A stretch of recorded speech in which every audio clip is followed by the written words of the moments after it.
ಬೆಳ್ಳನೆ ಓಲೆಯ ಹೇಗೆ ಓದಲಿ ಇದು ಓದು ಓಲೆಯಲ್ಲ ಬರೆದುಕೋ ನನ್ನ ಜೀವನದಲ್ಲಿ ಎಂದುಕೋ ನಿನ್ನ ಮನದ ಮನೆಗೆ ತಂದುಕೋ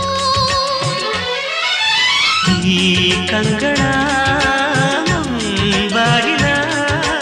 ಬಾದರೆಯುವೆ ಬಂದು ನೀ ಸೇರಿಕೋ ಓ